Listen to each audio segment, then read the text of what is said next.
I'm live! Here we are. Welcome to the Andy Mechanic on the road, and we're here in Gisborne in the North Island on the east coast of New Zealand. And I've never done this before. I've no idea how well it's going to work, but it gives you the opportunity, my viewers, all 35,800 and whatever it is of them as of today. Oh, the lighting's terrible, isn't it? I don't know how we're going to fix that. Anyway, there we go. That's better. You can look at an aircon unit. I was trying to give you a really nice view of the backdrop over there. Look, we've got a big ship upon the canal, but hey, you know, lighting is more important, isn't it? So there you go. There's an air conditioning unit at the hotel that I'm at today, because I'm on the road doing my job. So I've got to work out how to get the live stream on my laptop so I can answer your questions, because this is coming from my phone. So we've got two people listening, so send me a message. Can you hear me okay? I don't know. Let's have a little look, see what's going on. Videos. Here we go. On the road chat live now. I've turned the volume down, so hopefully... There we go. Is that working? Yes, it is working. Right, so I'm going to turn that around there. And then, hopefully, everything will work. So... feel free. Ooh, 8 people online now, so I can guarantee this will not be anywhere near as good as Eric O's What's Up Wednesdays and What's Up Thursdays and whatever it is. But since I'm on the road, I can't make any videos, and I've been on the road an awful lot these last few weeks. But it gives you the opportunity to ask me any question you like, and within reason, and if it's lawful, I'll answer it. So fire away. What have we got? Can you hear me okay? I don't know, I need some response. What's going on? Send me a message. 10 people are watching. What's this? Welcome to live. Remember to guard your privacy. We don't need that. Okay, hello from Montreal. Oh, here we go. Look, they're all firing through now. Ronald Milton, hi Andy, and Laj5126, hello from Montreal. Now then, crew, nice to be on board and to have you all 11 viewers. So, who's going to ask me a question first? I haven't got any mail calls with me. I thought I'll just do this spur of the moment and just see how it goes. I'm going to wing it. I even forgot my cap. Damn. Such is life. So, Ronald, any questions? Don't know. Well, let me tell you about my day. So I set off this morning from Tauranga, and it's about a 4-hour drive here to Gisborne, over the mountains. And I had a meeting this afternoon at a very old motorcycle shop, and I learned all about a special kind of carburetor. I've been doing a video on that. It's a carburetor you find on lawnmowers, and it's made from plastic. I can't look it up because it's pictures on my phone, but hey, who knows. So, give me a question. Don't know. Okay, I'm going to give you a hypothetical scenario, a scenario that I came across recently, and it's about a vehicle that was purchased new, and the customer obtained, basically bought the vehicle. It's essentially designed for use for high performance and on the track as well. It's a very fast vehicle, and he decided to use the vehicle for commuting, which was really not what the vehicle was designed for at all. And here in Auckland, or up in Auckland, there's a lot of heavy traffic over there, and the vehicle basically, after about a year, Gary Hills, hi Gary, good to have you on board, mate. The vehicle developed a small overheating coolant leak, which of course did eventually cause the engine to overheat. Customer, or the owner of the vehicle, topped the coolant level up on a regular basis, and after he didn't tell the manufacturer of the vehicle that there was a coolant leak, and about another 6 or 7 months down the line, the engine completely failed, and it was outside warranty at that point. But of course the customer the owner of the vehicle felt pretty grieved, and he made a case to the tribunal court to really try and... Oh, Gary Hills, hope you're well. Sorry I'm off to work. Yeah, I know. I've just finished my work and I live in topsy-turvy land, so we're all out of sync on time, unfortunately. So have a good day at work, Gary. So anyway, he basically tried to make out... What time is it there, Dave? I suppose it's probably about, I don't know, 7 in the morning, maybe? Yeah, morning. So yeah, he basically made a claim to the tribunal court that all this damage, because the head gasket failed, the cylinders warped, the head warped, catastrophic failure of the engine ultimately. 6:30, that's way too early, Dave, go back to bed. Yeah, so he made a claim to the tribunal, trying to hold the manufacturer accountable for the engine failure. And cut a long story short, yeah, it was catastrophic, it was pretty bad. Cut a long story short, the tribunal threw the case out.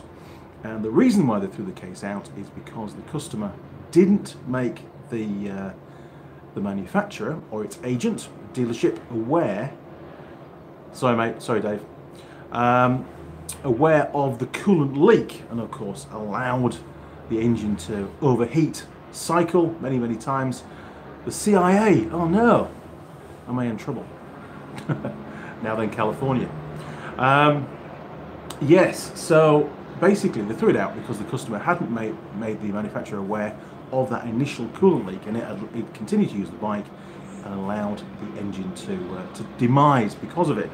So it's a word of warning to anybody with a new vehicle really that's within warranty. A, make sure you get it serviced properly and it complies with the warranty, and B, if you have a fault, don't let it get worse. Do tell the manufacturer or its agent straight away, so that what can be a small fix, you know, to remedy the fault, isn't going to turn out to be a huge catastrophic failure, which ultimately $9,000 later this gentleman had to pay. Huge bill, which I feel pretty sorry for him actually, but hey, shit happens. You've got to follow the rules. That's what warranty rules are all about. Anyway, heaps and heaps of messages coming through now. Who have we got? It's 10:30 p.m. in California by the looks of it. Question: do you have catalytic converters over there? How are the emission laws in your area? Now that is a very good question. At the moment, vehicles come into the country and they have to meet certain emissions regulations to enter the country. But as soon as the vehicle's registered for the road, there is absolutely no testing of the vehicle's emissions. You can, you know, take the catalytic converter out of the vehicle, or they call it delete the cat, put a bit of steel tube in there, and it will continue to pass warranty fitness, provided, you know, it doesn't cause any serious adverse effects. Same on motorcycles as well. Lots of motorcycles come into this country with catalytic converters, and on a regular basis those cats are either removed and the original exhaust remains on the bike, or they just take the whole original exhaust off and fit an aftermarket pipe. That's pretty common over here, and again, it doesn't affect in any way the warranty fitness on that bike, provided it isn't too loud. At the moment it's down to sort of the discretion of the warranty fitness inspector. You can use a decibel meter, but there are plans actually to bring out regulations on noise, which it can't be any louder than it was the day it was born. So the actual decibel limit can vary from one model of car or one model of motorcycle to another, and whatever it came in as brand new, that's what it has to be for the rest of its life. It's pretty boring, isn't it? Okay, what else have we got? Yes, so there you go. That's Mr. CIA. That's hopefully your question answered. Nobby Noble. Morning, Andy. Yes, morning, Nobby Noble. It's evening here. Yeah, anyway. Okay, there is a bit of a delay actually between the two. It's really weird. I've never done a live show before. Don't know how it's going. Can you hear me okay? Is the picture okay? I've no idea. So give me some feedback. Okay, CIA. Wow, over here we have yearly smog inspections and you cannot register. Yes, well, in the UK, excessive smoke is a fail for an MOT. Over here, excessive smoke is a fail for warranty fitness, and you've got to hold the engine about, I think it's about half RPM, you know, half revs for about 30 seconds, and you watch the emissions, and if it's really excessive, then it's a fail. But as regards actual emission gases, it's not even tested. The government did try to bring it in a few years ago, probably about 10-15 years ago, when it was a big thing in Europe. and it got such a bad pushback from the public, they abandoned it. But it's going to have to come back one day, I think. So what do we got? CIA. They actually test the emissions coming out of the pipe for hydrocarbons, CO2, and of course NOx levels. And they can fail your car for going over the design. Yes, exactly. Same in England, but here. No. Calvin's Corner. Hey up, Calvin. Good to see you, mate. We don't have vehicle inspections we used to way back in the 80s. Yeah. I don't really know the history prior to 2009 for New Zealand, but I do know that now there are no emissions testing. I imagine the emissions are tested on the cars voluntarily at sort of main dealerships just to check, you know, condition of engine, that kind of thing, or also to help with diagnostics. But there's no government requirement to do that. So hopefully that's answered the question. Yeah, interesting stuff.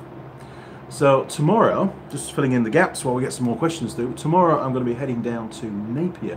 It's about a 200-kilometre drive, and then got another meeting in Napier, and then down to Dannevirke, Carterton, and ultimately ending up down in Wellington, and then heading back up to Taupo on the Friday afternoon. So I've probably got about another, I don't know, about another 1,200 kilometres to drive, something like that, in the next, what are we on today? Tuesday. 3 days, I suppose. Ben Garage. Hello everyone, I'm in France. Oh, bonjour. Bonjour Ben Garage. There you go. How's that for French? I can't do French. What else have we got? Just working back up the list. I don't know. No, that's about it really. Okay, someone give me another question. Another question. Oh, I fixed my air compressor, by the way. I need to do a video on how I fixed it. And Ivan will be extremely impressed by it. I'm back! We had a phone call. Ignore that. Now, is the feed working? It's working on the phone? Yes, we're back. Okay, great. So yes, I fixed my air compressor, that new Atlas Copco air compressor. Remember, it had some damage in transit, and I was working out how to fix it. And lots and lots of viewers helped, contributed, gave me some ideas.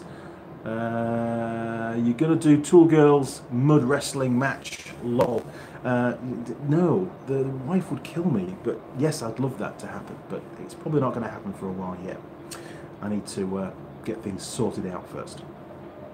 So yeah, it's fixed. It's fixed. Is the air compressor. I'll do you a video on how I fixed it. Pretty ingenious, I think anyway. Zero cost. Game on.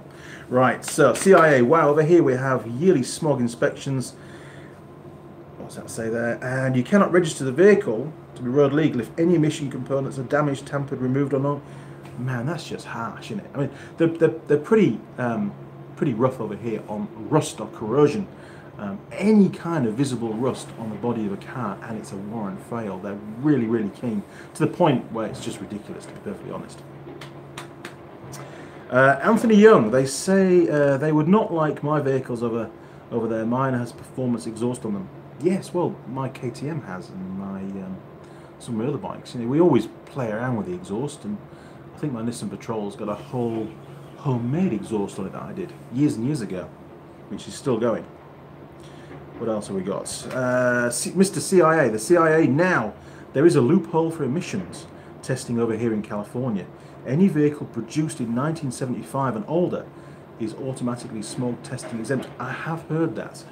And also, when it's a motorcycle, I have heard that if any part of a previous frame is replaced onto a newer bike, you can register it as the older bike. I'm not too sure if that's true or not, but it seemed to be a bit of a loophole, and it gets people around that. So you can go buy a brand new bike and, you know, replace part of the frame off a pre-1975 steel frame or aluminium frame, weld it in, take your evidence down, and then you can register the new bike as if it was the older bike. Get your head around that. That's just mental, isn't it? Anyway. Nobby Noble, repair the compressor for free, the best way. It is the best way. I'm really against spending money if I can help it. Okay, what else have we got? Wow, I've done that. Oh, yes, please, the CIA, do check it out and let me know, because it's only really hearsay that I'm aware of that. There's no evidence, so you know, we'll find out, won't we? Okay, what else have we got? Who else is asking me questions? Yeah, Calvin's Corner, it would be you asking for the mud wrestling match, wouldn't it? With the workshop, it's coming on slowly. Unfortunately, time is the problem. I'm just about to order the steel work to hold up the roof, basically, so I can get all that put in and then remove that central wall. And once that central wall's out and all the timber framing's out of the way, then really we can crack on and get some proper repairs done. But until that point, it's well, it's a bit cramped in there, to be honest. It's a good little workshop. It's a bigger floor space, but once that wall's out, it'll work. The moment with the wall there, man, it's a nightmare. It's even hard work filming around bikes, never mind cars. Okay, so tell me about your day. What have you done today, or what are you going to do today, or what did you do yesterday? G'day, mate. Hi, it's grumpy old Dave. Hey up, Dave. Hey, the Sykes Pickavant oil filter wrench tools are working brilliantly. I have only used the smaller one, but hey, it's as good as ever. Does the job, and I'm very grateful that you sent those over. Cheers, Dave. What else have we got? Calvin's Corner, here we go. Thanks, Andy. I understand. Good stuff, but the missus wouldn't like it. You're doing great, David. She wouldn't. No, this is the problem. Mrs. Mechanic. I don't think you've met Mrs. There is one video with Mrs. Mechanic. We went on the luge in Rotorua, I think it was. So if you're curious as to who Mrs. Mechanic is, watch that video. She may do more in the workshop with me, but I don't know. I don't want to tar her with the tool girl stuff, you know. Nobby Noble. Where do we send photos? Where do we send photos? I've been building a brewery for the last 2 years. Nearly there now. Where do we send photos? Have been building a brewery. Okay, well, you can send anything you want to me to the P.O. Box address, which is Andy Mechanic, P.O. Box 6265, Wellesley Street, Auckland, and the postcode is 1141. Obviously, New Zealand, topsy-turvy land. Send anything you like through, and it'll be on the next mail pull, for sure. David Harding, Austin, Texas, says hi. Yes. Hi, David. Good to have you on board, mate. This really is just an on-the-road kind of talky video. I was even going to do it down at the pub. I'll be heading down to the pub later on for my evening meal and obligatory cider. I didn't quite know how noisy it was going to be down there, so I thought, well, we'll do it here before I head down, and we'll find out how things go. Plus, really, it's a test to see if it all works. You know, I'm filming from my phone and answering the questions or reading the questions on the laptop, but it's pretty cool actually, because the questions do now and again sporadically flag up on the phone as well, which is, they keep disappearing. But anyway, so Calvin's Corner 72 asks, I like the Honda ATV videos, classic bikes. Yes, the old Honda, well, actually the ATC that we've got, the three-wheeler. The ATC is doing extremely well. It's been worked quite hard. The fuel tank is fixed. There's no more fuel leak after I welded that up. I do need to get the exhaust fixed though, because it's really noisy, and there are a couple of neighbours around the area of where we have the new workshop. So again, work in progress. Need to order some parts. Got to pull my finger out. But I have actually been extremely busy recently in servicing some more ROVs for the local surf clubs. Yeah, I spent 3 days working on the last one, and I've just collected the second one, so that's probably going to be a similar amount of time. And unfortunately, that particular brand of vehicle, and some of you may know where I work and the history and so on, I'm not able to make videos on that brand of vehicle, unfortunately. And that's the one that I work with most of the time, so very difficult. It will change at some point, who knows, but there's plenty of other models and makes out there, so it's not the end of the world. What else has been going on? Well, oh, hang on. Andrew Hallett Patterson, hopefully I get that pronunciation right for you, had a new underground operator, oh, here we go, had a new underground operator manage to somehow destroy a $100,000 engine in an Epping Stone loader. Holy shit. And we're trying to drag it up to the surface from 10 kilometers underground. Just made my day. I would love to give you a hand doing that. That sounds really fun. But any ideas how he damaged the engine? I mean, you know, it'd be interesting to find out, wouldn't it? You should send some pictures through. Anthony Young, do that Honda like I did the one. Hey up. I had a lawnmower muffler on it. I had to put a lawnmower muffler on it. Okay. It's not the muffler that's failed, it's just the header pipe to the head. It's just his new gasket, and I think one of the studs is broken, so Andy's got to fix that. Okay, DJ Spy Dermite 1. Are you using 2 degrees for mobile data? No, Vodafone. I keep getting the buffering type conditions from the stream. I found that 2 degrees cuts streams every minute. No, it's not 2 degrees. This is Vodafone. Pretty sure the signal's pretty strong around here. I'm pretty close to the city centre, so it shouldn't be too much of an issue. Sorry is all I can say. Maybe we'll do another live stream from Napier tomorrow night and see if that's any better, and then that will prove if it's the connection or not. It is a little bit slower on the screen than what it is on the camera. Obviously I can see here what you're seeing, but I can't hear it because I've got the volume turned down, and we'll get feedback and all that kind of stuff. So hey, we're doing our best, and my apologies if there's any issues, but the good news is we're up to 19 people now on board, so that's great for the first live stream. If I can make this a regular thing, is this something you would like? You know, while I'm out on the road during the week, we'll do an on the road talky bit where you can ask me questions. And I know it's not a workshop environment, but I can't do that, unfortunately. What else have we got? Oh yes, 2 degrees uses both Vodafone and Spark networks, so might be to do with that. Well, you obviously know a lot more than I do about the cellular network here in New Zealand. I've always been with Vodafone. It works most of the time. Their customer services used to be abysmal. I was on the phone once for over an hour on hold, but they've got a lot better recently. Andrew Hallett Patterson, operator tore off the oil cooler hose. Well, that's going to do it, isn't it? Cancelled warning siren. Oh no! And continued to cancel till engine seized. Well, that's dismissal, isn't it? That's pure negligence. And such an expensive machine like that, and the cost to repair it will be astronomical. Extracting it from the mine, jeez. Honestly, you know, you can take a horse to water, but you can't make it drink, can you? What a muppet, honestly. So what else is coming up? Well, I am back in the workshop on Saturday morning, and I do intend to do you some videos, and my sincere apologies, I haven't really put many videos out for the last few weeks. Just been too busy. It's not an excuse, it's a reason.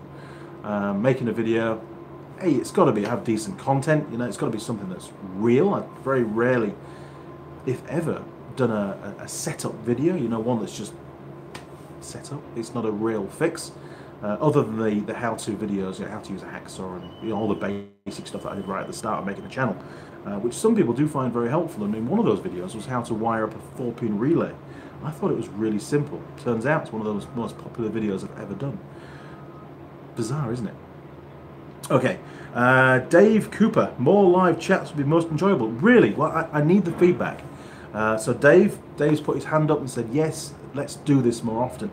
I'm very happy to do it. It saves a lot of editing, and it allows me to engage with you guys and girls as well, no doubt, on a regular basis whilst I'm out on the road, because I can't make videos and I can't even edit videos when I'm out on the road. It's far too difficult. DJ Spy Dynamite 1, yes, cheers for reading out my I think on my lame comments. I've just done a custom exhaust and it doesn't sound like I'd like. Any advice for tuning exhaust sound? Yeah, well, exhausts do a lot more than just sound. Don't forget, they really control the tune of the engine as well. And if the more you reduce the back pressure to get sound, to get that deep-throated sound that a lot of people want. Did I say deep throat on the Andy Mechanic YouTube channel? Damn. Okay. Then, of course, you're going to be affecting the tune of the engine. So be very aware of that too. Too little back pressure and you'll lose all that bottom end grunt, and it'll all be just top end. Just play around with it, you know, just like I do. Cut bits off, change bits, try and get it to how you want it. Look at other exhaust designs that make the kind of noise that you want, and maybe try and replicate those as well. Gary Garnett. I agree with Dave. Okay, Gary, that's 2 that enjoy the live chat. I'm actually enjoying this a lot. I'm getting pretty hungry though. 3-inch straight through on a 4-litre bar. What's a Barrett? I don't know what that is. Okay, but 3-inch straight through. Yes, yeah. I mean, obviously it's going to be a V8 4-litre, so 3-inch pipe. It's going to sound pretty throaty with that, isn't it? I'm the engineering workshop supervisor. Cheers, Andrew. And can only write him up and report to HR. The loader is weeks old. Yeah, I don't think you'd be getting warranty on that somehow, do you? Well, yeah, but it's something you're going to have to report, because the bottom line is you've got to explain why you've got a vehicle down and when it's only a few weeks old and it's got a major engine failure. Looks like it's going to be a, engine rebuild, obviously. It's a Ford. Sorry, mate. Okay. I'm not a Ford guy. Sorry, I have to admit it. Although Ben does have a Ford Courier Ute, which is very old and has points, but does really well, actually. Over here in New Zealand, there's a huge following, like there is in Australia, between Fords and Holdens. Oh, it's a straight 6. Okay, cool. I used to have a Nissan Patrol that was a 3-litre straight 6 petrol. That was pretty good. Anthony Young, I like the live feed, but you're not... Yeah, cheers, mate. I know I'm not as pretty as the Tool Girls, and the Tool Girls, none of them have been down to the workshop for a few weeks, and that is something that I need to sort out. Unfortunately, the workshop is 300 kilometres south of Auckland now. Yes, my decision, I know, but it was a financial decision more than anything else. I just didn't need to rent any more houses in Auckland. It's just ridiculous up there, whereas I own a house down in Taupo.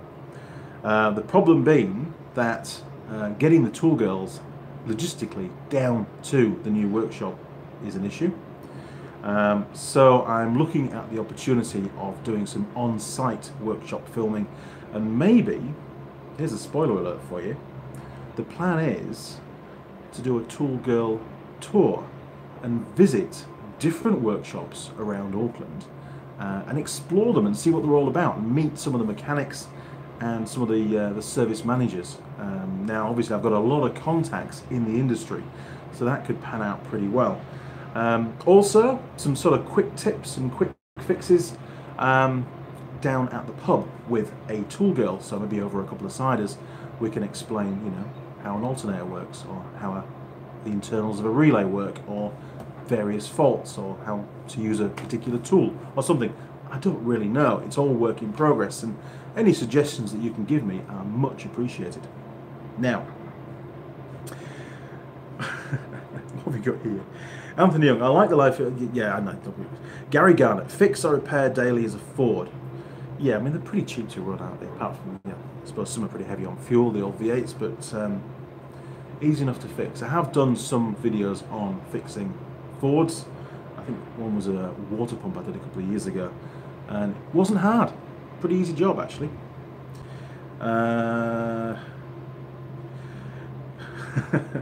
DJ Spy Dermot 1, Gary Garnett lol, also found on rubbish dump.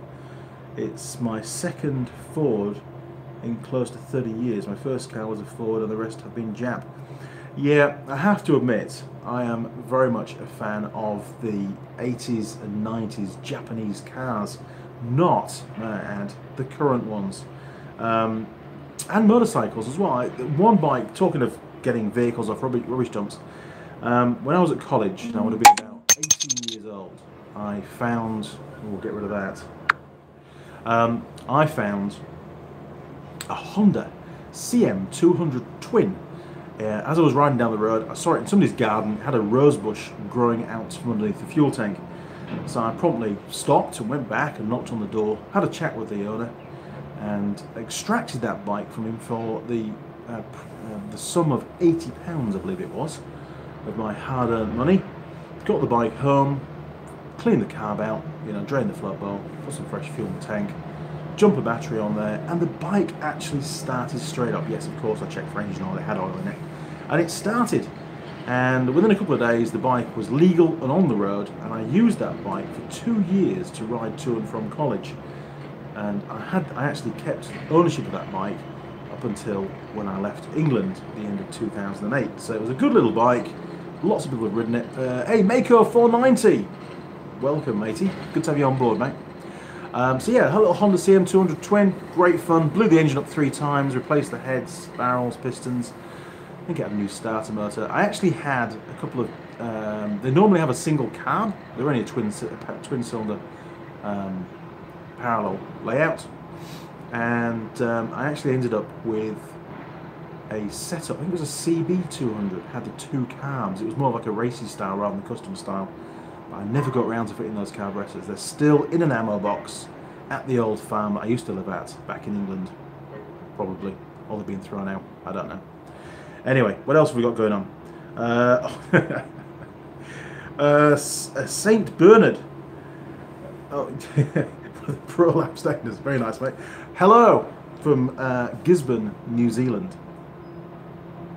Andrew Hallett-Patterson, a regular contributor on the comments by the looks of it. Having this loader down is costing, what? $80,000 an hour. And recovery will ultimately cost, oh, that's mental, mate. Just go and buy a new one. That is crazy. Oh, I say that, but how much is a new one? That's... I live in a different world. Anyway, good luck, Andrew, in getting that loader extracted from the mine, and hopefully you're not all going to lose your jobs over it, because that's a lot of money, isn't it? Anyway, what's next? Geez, yeah, workshop. So I've got all the steel work to do. I think I'm going to take a week off work over the Easter period to get all that steel work welded up and put into place so I can take the wall out, and then we're good to go. That's the plan.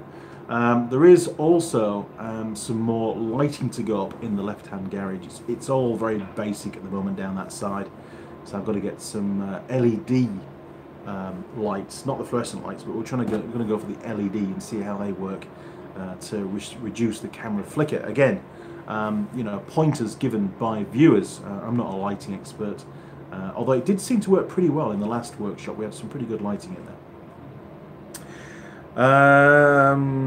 Loader is worth $5 million. Holy shit. I used to have a little Kramer Allrad German loader, little loading shovel, and that was an S312 SE, I think it was, and I paid £2,000 for that, and it was a bloody good little loader, but I imagine it wouldn't do what you want to do. Gary Garnett, how far is the Big Red? Well, it's getting there slowly. I've got to fix an exhaust leak on it. It is usable. I want to find some plastics for the back end. I want to find some rear wheels. I will get there. Got the new brake pads, so brake shoes for the front. Sorry, new brake shoes for the rear. The fronts were okay, just need a cable for the front. I found a cable, haven't fitted it yet. So there's a lot of work to go on with that one. So maybe I'll try and get some more parts picked up for that and do some videos this weekend on it. Who knows? I have got another RRV to do as well, but I'll do what I can for you. I'm really desperate to get these videos back up and running, because it's I hate having gaps, you know, and I forget what I'm doing. I've owned three Ford Escorts, 1600 Sports, with stage 2 cam, Ford XR3, and a Sierra 2.3 Estate. The Ford comment was a joke. Joke taken. I do remember actually when I was at school, we often used to get picked up by a friend's mum. Now, I forget her name, but she had a Ford XR2i, and she was completely mental. The school was down some country lanes up at a place called Terrington in North Yorkshire, and I used to live in the village called Sheriff Hutton. I believe Richard III owned the castle there many, many years ago. And it was probably about, I'm only guessing now, maybe about an 8 or a 9 mile journey, so about, I don't know, 14-kilometre journey between Terrington Hall School, where I was a pupil, and you can no doubt Google that, and you might find my ugly mug somewhere on a school photo, who knows, down to Sheriff Hutton. And she would do that in a XR2i with myself, and I think the lad's name was Xavier, but I could be wrong. Haven't seen him for many, many years. And she drove like she was rallying. It was a rally stage for her every single day. And it was phenomenal. Really enjoyed that. It was good fun. So whether she's still around or not, I don't know. She would no doubt. I doubt she'll watch my videos. But yeah, it was a little, I think it was a blue or a grey XR2i. And man, it went well. Good piece of kit. So yeah, I will try to do some more work on the Honda ATC. My apologies. There's just so much going on at the moment. It's just ridiculous. But anyway, any more questions before I sign off? Because I'm getting really hungry now. And I promise we will do this again if that's what you'd like. DJ Spy Dermot 1. I replaced a left front wing. A left front... Oh, I think... wheel bearing, I think it means there. Left front wheel bearing on my 2003 Mazda Atenza a few years ago. Cost me about $270. Yeah, I just bought this Ford Falcon Ute and replaced both sides, the sway bar bushings and linkages. Good on you, mate. Yeah, wheel bearings now, because it's not just the bearing, it's not an adjustable taper roller bearing pair. It's usually an integral bearing. You've got to buy the whole hub. Mental, it's so expensive. Control arm ball joints, top and bottom rack ends and tyre ends, about $300. Just saying. You're right. Ford parts are a bit like Land Rover parts to the old series Land Rovers. They used to be very, very cheap, but you're buying them on a regular basis. I remember I was doing I had to come up with an ingenious plan of fitting bump stops to the back axles on the little Suzuki SJ410s. That was a hell of a delay. SJ410s and SJ413s that we ran on the fleet for the off-road centre that I used to have. Because the Suzuki bump stops were trapped by the U-bolts on the axle and they used to often tear off. So I went to the Land Rover dealer, and I bought the square sort of bump stop that bolts to the chassis on the Land Rovers, and they were about £3 each or something stupid at the time. So I just welded a plate on the chassis on the Suzukis and then was able to bolt it into place. And it was a lot better than paying the £20 odd a piece for the Suzuki ones, which didn't last very long because the U-bolts would come loose, obviously, and wear through the metal plate, and then the bump stop would exit vehicle. All the bonding would fail. But the Land Rover ones, they just lasted forever. Never had any problems. We are, look. Nobby Noble, not too far from me, Harrogate. Yeah. Falcon is 2007 from DJ Spy Dermot 1. Andrew Hallett Patterson. The live chats are a great idea, just as long as it doesn't hinder your real job. It doesn't hinder my real job at all. It's, as you can see, it's getting dark. It's the evening. I'm not at work now. This is my time, and I'm really happy to spend my time with you guys, honestly. Anthony Young. I can buy my Chevy parts cheaper than my Ford parts. Hey. The Chevy parts and Ford parts will always be cheaper than Japanese parts, that's for sure. What did I buy last time? It was so expensive. Jeez. Oh, I've got to buy an exhaust for one of the ROVs that I'm working on, and it's about $850 for the muffler alone. Pretty expensive, isn't it? Okay, crew, I am going to sign off. It's been great having you, and all the comments, fantastic. I really wasn't sure how well this was going to go. I'm not too worried about there only being 20 or 30 people watching the live stream. It's filled in my time. Hopefully you found it helpful too, and it's given me some great feedback and an initiative to do this again. So I'm going to be in Napier tomorrow night. So 24 hours from now, 23 hours, we'll start a live stream from now, whatever time it is in your country, and I'll see you then. Any last questions before I go? Oh, there you are. Stanley Bowman. Hi, Andy. I see you are dyeing your beard the same grey as mine. Yes, I haven't shaved because there's no tool girls around, you see. When there's a tool girl, I always shave for them. And that sort of hides some of the grey because it's getting pretty long at the moment. But we're all getting older, aren't we? Give them a like, people. Yes. Yeah, I never ever... I'm back. Sorry, another phone call came in, so it destroys the internet connection for some stupid reason. Okay, so what we'll do is we'll get rid of that text as well. We'll see in about 23 hours time. So tomorrow night, my tomorrow evening, your next morning, whatever it's going to be, I don't know. And maybe you'll have some more questions for me. But do give the video a like if you enjoyed this time together, and hopefully I'll have a few more issues to discuss with you. What's that say? Rude George, wanna? Yeah. Very good, mate. Yeah. Excellent stuff. All right, crew. No idea how to end the live stream, so we'll find out when I press a button. See you next time. Cheers.